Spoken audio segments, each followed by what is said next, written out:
Nasubukan nyo na rin ba ang ganitong klaseng luto sa adobong papaya? Kung hindi pa nga, subukan nyo na rin ito. Grabe, sobrang sarap. Simple nga lang din pala yung mga ricados natin guys. Pero bago yan, dumaan muna tayo dito sa tindahan ng mga gulayan para bumili nga ng papaya para sa lulutuin nating adobo. Susubukan naman natin ang ganitong klaseng luto para maiba naman. Minsan kumain ka rin ng gulay para mas humaba pa ang iyong buhay. Nung makapili na nga rin pala tayo ng papaya, dumiretso na nga rin pala ako dito sa timbangan para maipatimbang na. Medyo malaki-laki na nga rin pala yung kinuha ko para isahang balatan na lang. Nakiburaot na nga lang din pala ako para makalibre tayo ng siling labuyo. Tapos sabi ko pa nga, wala ba kayo yung kulay pula kasi mas maanghang yun. Pagkatapos ko nga rin pala bumili doon sa tindahan ng mga gulayan, hindi na nga rin pala tayo nagtagal at naglakad na nga rin pala ako pa uwi ng accommodation. Actually, wow English yan. Pagbaba namin sa service namin kanina ay dumiretso agad ako doon dahil nga naghahabol ako sa oras dahil maguluto pa tayo. Dahil nga anong oras na tayo nakakauwi ng bahay dahil nag-overtime pa tayo ng 2 oras. Malaking bagay din kasi yung 2 oras na overtime. Ang bigas din yun at pangbili ng mga ibang groceries. Kumuha na nga rin pala tayo dito ng sibuyas at saka bawang. Pasensyahan nyo na nga rin pala ako kung medyo namamaos tayo. Gawa na rin kasi ito sa malamig na panahon. Alam nyo ba guys kung magkano lang ang bili ko dito sa papaya?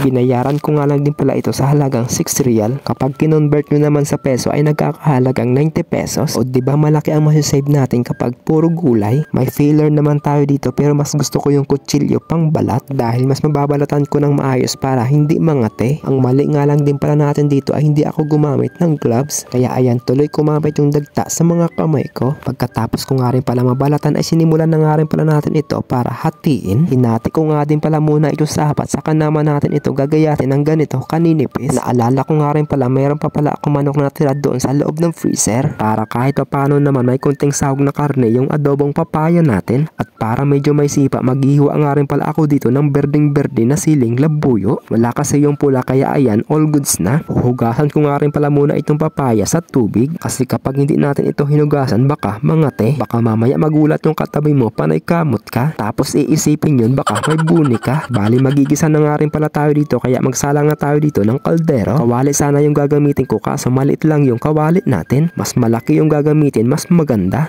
Naglagay na nga rin pala tayo dito ng mantika dahil uunahin natin gisahin dito yung sibuyas. Haluin nga lang din pala natin ito ng bahagya hanggang sa maging golden brown. Tapos pwede na nga rin pala natin isunod dito yung bawang. Same process nga lang din pala yung gagawin natin dito hanggang sa lumabas yung aromatics nila. Ayan, na ilagay na natin yung bawang kaya maya isusunod na rin natin dito yung karne ng manok. At eto, ibubuhos ko na nga rin pala dito yung karne ng manok. Bali gigisa ko nga rin pala muna ito at maglalagay tayo dito ng pamintang powder. Medyo dinami-damihan ko nga rin pala ng pamintang durog para mas mabango. Yung tipong mas mabango pa sa'yo. Charot lang. Pagkatapos tatakpan nga lang din pala natin ito at magantay tayo dito ng mga ilang minuto. Kalipas nga rin pala ng mga ilang minuto, binuksan ko na nga rin pala ito at ito na nga rin pala lumabas na yung sariling mantika niya. At ngayon naman ilalagay na natin itong ginayat nating papaya. Ibuhusan natin yan tapos halo-haluin saglit. Hindi pa ito luto guys pero grabe, sobrang bango. Mas lalo pa kaya kapag nalagyan natin ito ng mga pangpalasa. Bali gigisa nga lang din pala natin ito hanggang iyan ay lumambot. Dahil medyo malambot na nga rin pala yung papaya, saka ko naman ilalagay dito yung ginayat nating siling labuyo at syempre yung mga ibang pangpalasa. Simple lang naman yung mga ricados natin dito. Maglalagay lang ako dito ng oyster sauce at saka itong dato puti. Kung babansagan ko ay tuyuin mong jowa.